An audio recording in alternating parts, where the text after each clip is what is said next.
Alan, something that we promised our fans several weeks ago, your famous white boots. Thank you for bringing them. Maybe for those folks who don't know the history behind these, maybe you can give a little bit of background for your fans. Well, around 1970, Hummel brought out these white boots.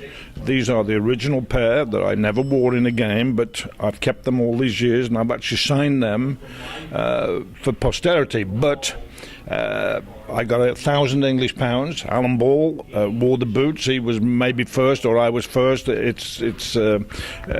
it was a time when everybody wore black boots. So wearing white boots was very different. I took some amazing mickey taking, if you like, when playing on the road from the opposing fans, thinking I was a pansy wearing these white boots. But I did get £1,000, which in those days you could buy a house for £2,000, so it was a lot of money. And I do believe this, though.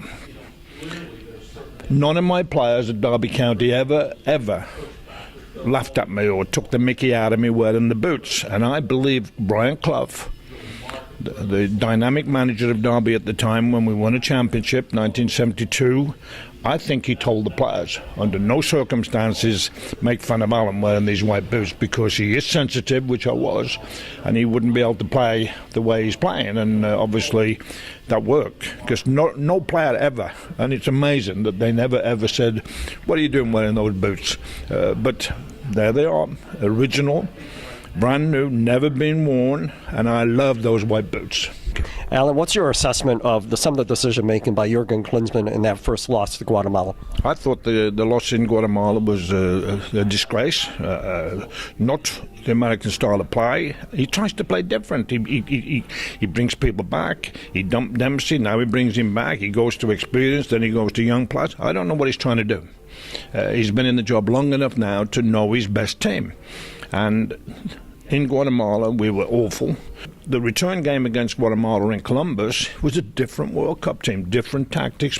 The only way for America to play, and I've been saying this for years, is we don't have the talent from American players that can compete with Messi and Mueller and some of the great players around the world. So we have to play differently. We have to play with power and strength and passion and winning the ball and tackling and high pressure from the front, running harder. That's why Klinsmann wants some extra specially fit, and that's the way to play. That's the American style. When we played against Guatemala, in Guatemala it wasn't the American style, and we paid for it. So for me, Klinsmann failed at Bayern.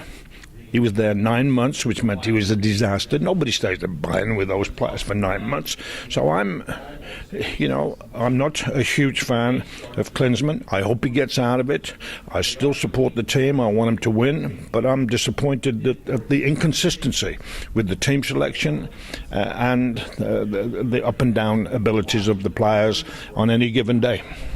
You said you also watched the under-23s in their matchup against Colombia for the last spot for the Olympics in Rio. And I don't know if you listened to the broadcast, Alan, but Alejandro Moreno, frankly, was very, very harsh on the U.S. strategy for getting better. He says, frankly, based on the results, not his opinion, but based on the results, he says he thinks that the soccer programs in the U.S. are in the decline. Do you agree or disagree? Hey, I've lived in America for 35 years, and the scouting program for the national team has always been friend of a friend of a friend of a friend. People who've done well for the USSF, who take the licenses, they're the ones who get the ability to select or turn down players. The world of soccer, from Manchester United to Bayern, to Barcelona, to Real Madrid, to Liverpool, is to have a team of scouts around the world who played the game, who have very, very keen eyes to spot talent. I agree with Alejandro Moreno. He wants the best for America. He was born in Mexico. I was born in England. I want the best for America. It hurts me when the American team doesn't make progress, and not to be in the Olympics. It is really an implication that hurts everybody. Alan, the last topic on the USSF, obviously you talked about structural issues. The news within the last couple of days, 4 players from the women's national team are frankly very upset. I believe they're filing a lawsuit against the USSF for getting paid 40% less than the men. is the issue. And the ladies are very, very talented. I love watching them play. They've got some great leaders, Carly Lloyd, Hope Solo. She's never a girl to sit back and relax. When she has a fight on her hands, she'll go in for it with everything. I really admire her for that. But here's the issue. The men get more than the women, and that's why they're trying to bring a lawsuit. The issue is how much revenue does the USSF get from the men? Ticket sales, television rights, uniform, replica jerseys, which are in the thousands and thousands and thousands. And be transparent and let's say, we might bring in $10 million, maybe, probably more. But if the women bring in $10 million, then play them the same.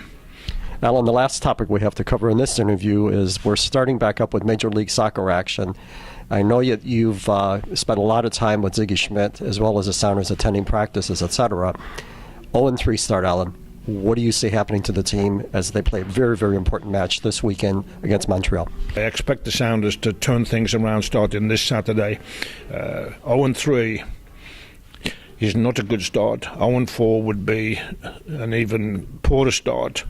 1-3 is better than 0-4, and that's where the Sounders are. We'll have a nice crowd again, fantastic crowd, in fact, around 40,000.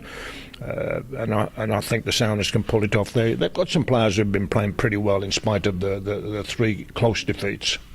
Well, Alan, thanks once again for bringing your infamous white shoes. I think we all look forward to seeing those.